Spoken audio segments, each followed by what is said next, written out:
होली कब है? होलिका दहन के लिए क्या है तिथि और शुभ मुहूर्त, जाने महत्व। सनातन धर्म में होली सबसे बड़ा और प्रमुख त्योहार है। रंगों के त्योहार के नाम से पहचाना जाने वाला ये पर्व प्रतिवर्ष फाल्गुन माह के शुक्ल पक्ष की पूर्णिमा तिथि को मनाया जाता है। इस बार होली 14 मार्च 2025 शुक्रवार को सेलिब्रेट की जाएगी, लेकिन इससे पहले होलिका दहन होगा, जो फाल्गुन माह की पूर्णिमा तिथि को होता है। होलिका दहन पूर्णिमा की रात होता है, जो कि अधर्म पर धर्म की जीत के तौर पर मनाया जाता है। होलिका दहन कब होगा? पंचांग के अनुसार इस वर्ष फाल्गुन माह की पूर्णिमा तिथि 13 मार्च 2025 सुबह 10:25 पर प्रारंभ हो रही है। वहीं इसका समापन 14 मार्च 2025 की दोपहर 12:23 पर होगा। उदय तिथि को देखते हुए होलिका दहन 13 मार्च को किया जाएगा। इसके लिए शुभ समय रात्रि 11:26 से लेकर अगले दिन 14 मार्च सुबह 12:30 तक का रहेगा। यानी कि होलिका दहन के लिए कुल समय करीब 64 मिनट का रहेगा। होली कब है? पंचांग के अनुसार इस वर्ष होली 14 मार्च 2025 शुक्रवार के दिन मनाई जाएगी। होली हर वर्ष होलिका दहन के अगले दिन ही मनाई जाती है। होली को हम धुलेली पर्व के नाम से भी जानते हैं। इस दिन लोग एक दूसरे के गालों पर माथे पर अबीर गुलाल लगाकर सेलिब्रेशन करते हैं। होली क्यों मनाते हैं? होली क्यों मनाते हैं? कब है होली 2025? होली कब है? होलिका दहन के लिए क्या है तिथि और शुभ मुहूर्त, जाने महत्व। सनातन धर्म में होली सबसे बड़ा और प्रमुख त्योहार है। रंगों के त्योहार के नाम से पहचाना जाने वाला ये पर्व प्रतिवर्ष फाल्गुन माह की शुक्ल पक्ष की पूर्णिमा तिथि को मनाया जाता है। इस बार होली 14 मार्च 2025 शुक्रवार को सेलिब्रेट की जाएगी, लेकिन इससे पहले होलिका दहन होगा, जो फाल्गुन माह की पूर्णिमा तिथि को होता है। होलिका दहन पूर्णिमा की रात होता है, जो कि अधर्म पर धर्म की जीत के तौर पर मनाया जाता है। होलिका दहन कब होगा? पंचांग के अनुसार इस वर्ष फाल्गुन माह की पूर्णिमा तिथि 13 मार्च 2025 सुबह 10:25 पर प्रारंभ हो रही है। वहीं इसका समापन 14 मार्च 2025 की दोपहर 12:23 पर होगा। उदय तिथि को देखते हुए होलिका दहन 13 मार्च को किया जाएगा। इसके लिए शुभ समय रात्रि 11:26 से लेकर अगले दिन 14 मार्च सुबह 12:30 तक का रहेगा।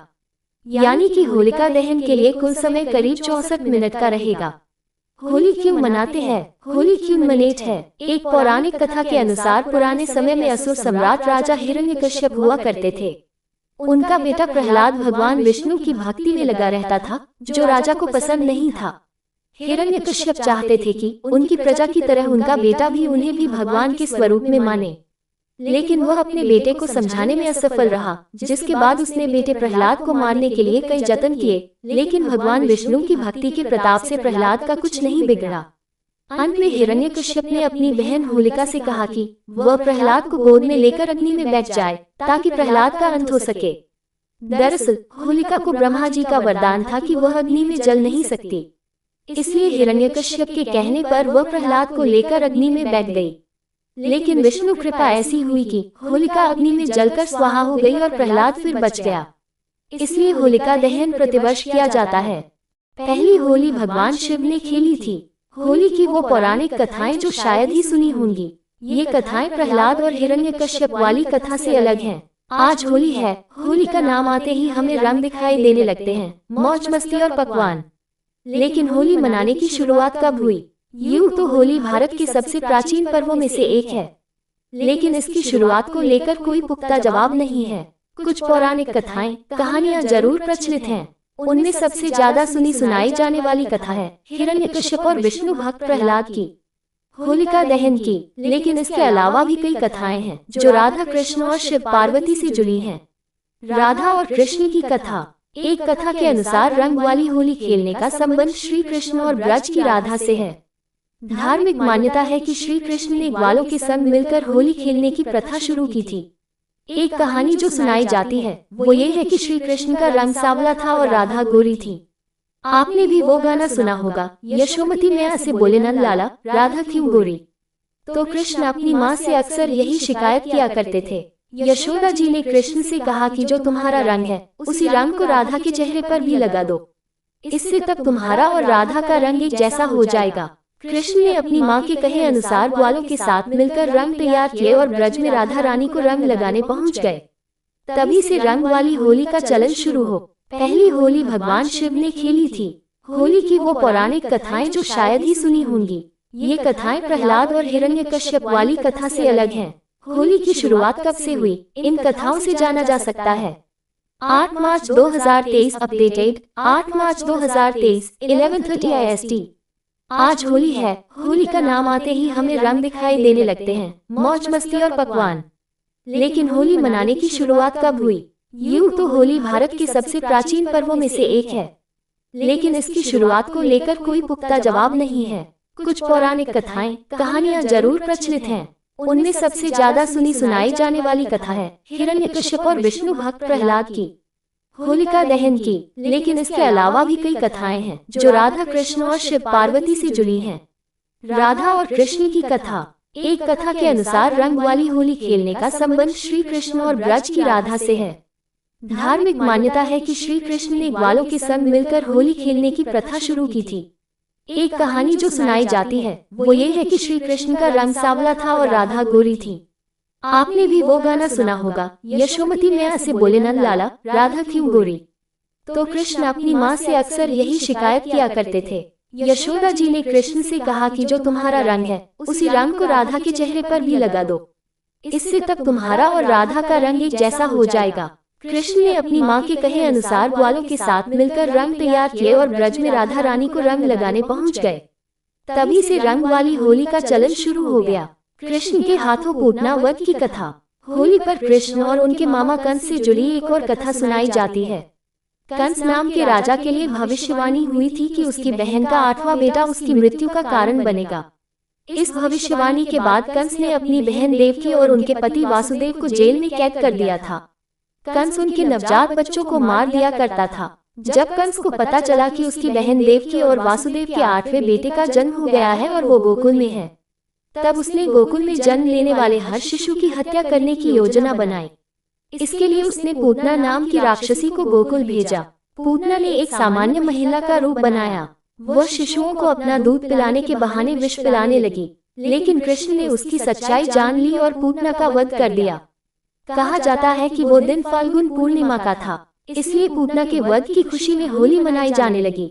शिव पार्वती और कामदेव से जुड़ी कथा। एक कथा के अनुसार संसार की पहली होली भगवान शिव ने खेली थी। इसमें कामदेव और उनकी पत्नी रति भी थी। कथा के अनुसार जब भगवान शिव कैलाश पर ध्यान में लीन थे, तब तारकासुर के वध के लिए कामदेव और रति ने शिव को ध्यान से जगाने के लिए नृत्य किया था। रति और कामदेव के नृत्य से भगवान शिव का ध्यान भंग हुआ तो उन्होंने गुस्से में कामदेव को भस्म कर दिया। इसके बाद रति ने शिव से कामदेव को जीवित करने का आग्रह किया और वो मान गए। कामदेव दोबारा जीवित हो गए। इसी खुशी में रति और कामदेव ने भोज का आयोजन किया। इसमें सभी देवी देवताओं ने हिस्सा लिया। ये फाल्गुन पूर्णिमा का दिन था। रति ने चंदन के टीके से खुशी मनाई। इस भोज में भगवान शिव ने डमरू बजाया तो भगवान विष्णु ने बांसुरी बजाई, पार्वती जी ने वीणा बजाए और सरस्वती जी ने गीत गाए। कहते हैं कि तभी से हर साल फाल्गुन पूर्णिमा पर गीत, संगीत और रंगों के साथ होली मनाई जाने लगी। पहली होली भगवान शिव ने खेली थी। होली की वो पौराणिक कथाएं जो शायद ही सुनी होंगी। ये कथाएं प्रहलाद और हिरण्यकश्यप वाली कथा से अलग हैं। होली की शुरुआत कब से हुई, इन कथाओं से जाना जा सकता है। फोटो आज तक 8 मार्च 2023 अपडेटेड 8 मार्च 2023 11:30 IST।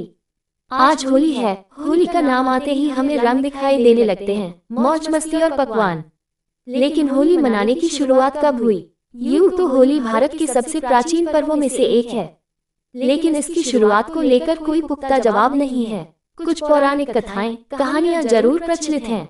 उनमें सबसे ज्यादा सुनी सुनाई जाने वाली कथा है हिरण्यकश्यप और विष्णु भक्त प्रहलाद की होलिका दहन की। लेकिन इसके अलावा भी कई कथाएं हैं जो राधा कृष्ण और शिव पार्वती से जुड़ी हैं।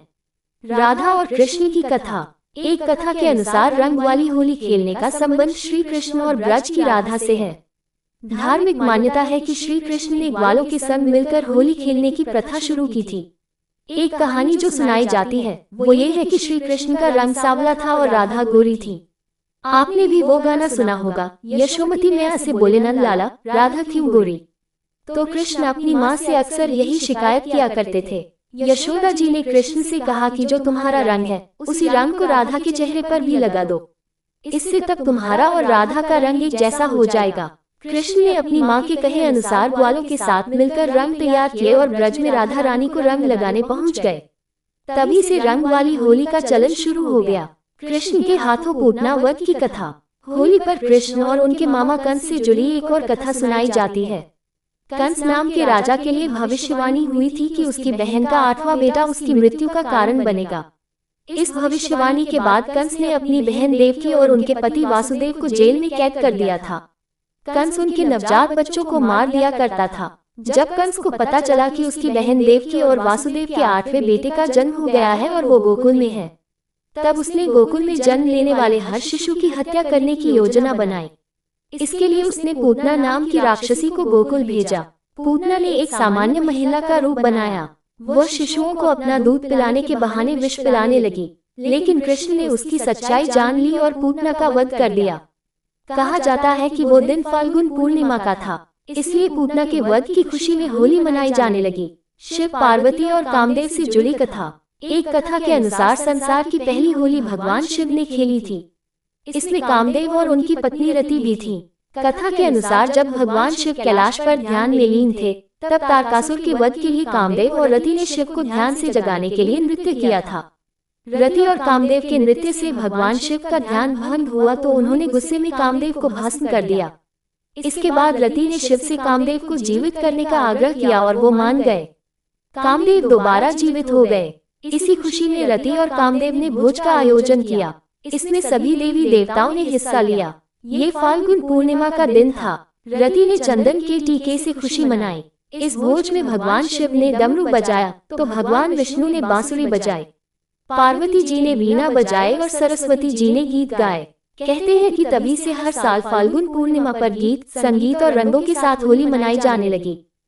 इसी तरह की एक और कथा सुनाई जाती है कि पार्वती भगवान शिव से शादी करना चाहती थी, लेकिन शिव जी अपनी तपस्या में लीन थे, इसलिए कामदेव पार्वती की मदद करने आए। उन्होंने पुष्प बाण चलाया और भगवान शिव की तपस्या भंग हो गई। इससे नाराज शिव जी ने कामदेव को भस्म कर दिया। कामदेव के भस्म हो जाने पर उनकी पत्नी रति रोने लगी। रति ने शिव जी से कामदेव को जीवित करने का अनुरोध किया। शिव जी ने कामदेव को जीवित कर दिया और इस खुशी में होली मनाई गई। राक्षसी धुंधी की कहानी। राजा पृथु के समय में धुंधी नाम की एक राक्षसी थी। वह बच्चों को खा जाती थी। उसे वरदान था कि उसे कोई भी देवता, मानव, अस्त्र या शस्त्र नहीं मार सकेगा, नहीं उस पर सर्दी, गर्मी और बारिश का कोई असर होगा। लेकिन शिव के एक शाप के कारण बच्चों की शरारतों से वह मुक्त नहीं थी। राजा पृथु ने धुंधी के अत्याचारों से तंग आकर राजपुरोहित से उससे छुटकारा पाने का उपाय पूछा। पुरोहित ने कहा कि अगर फाल्गुन महीने की पूर्णिमा के दिन जब न अधिक सर्दी होगी और न गर्मी, सब बच्चे एक एक लकड़ी लेकर अपने घर से निकलें, उसे एक जगह पर रखें और घास फूस रखकर जला दें। बच्चे तालियां बजाते हुए मंत्र पढ़ें और अग्नि की परिक्रमा करें, हंसे, गाएं, चिल्लाएं और शोर करें तो राक्षसी मर जाएगी। पुरोहित की सलाह का पालन किया गया और जब धुंधी इतने सारे बच्चों को देखकर आग के पास आई तो बच्चों ने एक समूह बनाकर नगाड़े बजाते हुए धुंधी को घेरा, धूल और कीचड़ फेंकते हुए उसको नगर के बाहर खदेड़ दिया। कहते हैं कि इसी परंपरा का पालन करते हुए होली मनाई जाने लगी। हिरण्यकश्यप और प्रहलाद वाली कथा। ये वाली कथा सबसे ज्यादा प्रचलित है। राक्षसों का एक राजा हिरण्यकश्यप था। हिरण्यकश्यप भगवान विष्णु को अपना दुश्मन मानता था। उसने अपने राज्य में भगवान विष्णु की पूजा बंद करा दी थी। वो अपनी पूजा कराता था, लेकिन हिरण्यकश्यप का बेटा प्रहलाद विष्णु का भक्त था। हिरण्यकश्यप ने प्रहलाद को विष्णु को पूजने से रोकने की काफी कोशिश की, लेकिन प्रहलाद की भक्ति कम नहीं हुई। यहाँ तक कि हिरण्यकश्यप ने प्रहलाद को इसके लिए काफी यातनाएं दी। उसे पहाड़ से नीचे गिराया, हाथी के पैरों से कुचलवाने की कोशिश की, लेकिन हर बार प्रहलाद बच जाता। हिरण्यकश्यप की एक बहन थी, होलिका। होलिका को वरदान था कि वो आग में जलेगी नहीं, इसलिए हिरण्यकश्यप ने होलिका से कहा कि वो प्रहलाद को अपनी गोद में बैठाकर आग में प्रवेश कर जाए। होलिका ने ऐसा ही किया, लेकिन उस आग में होलिका जल गई और प्रहलाद बच गया। होलिका दहन के पीछे यही कथा सुनाई जाती है। होली का महत्व, पौराणिक कथाएं और इस त्योहार को मनाने के पीछे क्या है मान्यताएं। होली का महत्व, पौराणिक कथाएं और इस त्योहार को मनाने के पीछे क्या है मान्यताएं। 6 वर्ष पहले रिलीजन डेस्क। होलिका दहन 20 मार्च को होगा और 21 को होली खेली जाएगी। हिंदू कैलेंडर के अनुसार फाल्गुन महीने की पूर्णिमा पर होलिका दहन किया जाता है। होलिका दहन यानी होली से जुड़ी कुछ पौराणिक कथाएं और मान्यताएं भी हैं। हालांकि ज्यादातर लोगों को होलिका और प्रहलाद वाली कहानी पता है, लेकिन इसके अलावा शिवजी, कामदेव और राजा रघु से जुड़ी मान्यताएं भी हैं जो होलिका दहन से जुड़ी हैं। होलिका दहन से जुड़ी ये कथाएं और मान्यताएं हमें बुराई पर अच्छाई की जीत का संदेश देती है। वहीं इनसे समानता और एकता की शिक्षा भी मिलती है। होलिका दहन से जुड़ी मुख्य कहानियां और मान्यताएं। हिरण्यकश्यपु राक्षसों का राजा था। उसका पुत्र प्रहलाद भगवान विष्णु का परम भक्त था। राजा हिरण्यकश्यपु भगवान विष्णु को अपना शत्रु मानता था। जब उसे पता चला कि प्रहलाद विष्णु भक्त है, तो उसने प्रहलाद को रोकने की कोशिश की, लेकिन प्रहलाद के न मानने पर हिरण्यकश्यपु प्रहलाद को यातनाएं देने लगा। हिरण्यकश्यपु ने प्रहलाद को पहाड़ से नीचे गिराया, हाथी के पैरों से कुचलने की कोशिश की, लेकिन भगवान विष्णु की कृपा से प्रहलाद बच गया। हिरण्यकश्यपु की होलिका नाम की एक बहन थी। उसे वरदान था कि वह अग्नि में नहीं जलेगी। हिरण्यकश्यपु के कहने पर होलिका प्रहलाद को मारने के लिए अपनी गोद में बैठाकर आग में प्रवेश कर गई, किंतु भगवान विष्णु की कृपा से तब भी भक्त प्रहलाद बच गया और होलिका जल गई। तभी से बुराई पर अच्छाई की जीत के रूप में होलिका दहन होने लगा और ये त्योहार मनाया जाने लगा। होली का महत्व, पौराणिक कथाएं और इस त्योहार को मनाने के पीछे क्या है मान्यताएं।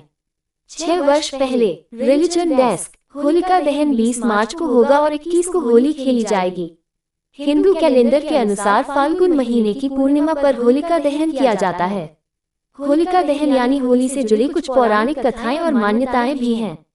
हालांकि ज्यादातर लोगों को होलिका और प्रहलाद वाली कहानी पता है, लेकिन इसके अलावा शिवजी, कामदेव और राजा रघु से जुड़ी मान्यताएं भी हैं जो होलिका दहन से जुड़ी हैं। होलिका दहन से जुड़ी ये कथाएं और मान्यताएं हमें बुराई पर अच्छाई की जीत का संदेश देती है। वहीं इनसे समानता और एकता की शिक्षा भी मिलती है। होलिका दहन से जुड़ी मुख्य कहानियां और मान्यताएं। हिरण्यकश्यपु राक्षसों का राजा था। उसका पुत्र प्रहलाद भगवान विष्णु का परम भक्त था। राजा हिरण्यकश्यपु भगवान विष्णु को अपना शत्रु मानता था। जब उसे पता चला कि प्रहलाद विष्णु भक्त है, तो उसने प्रहलाद को रोकने की कोशिश की, लेकिन प्रहलाद के न मानने पर हिरण्यकश्यपु प्रहलाद को यातनाएं देने लगा।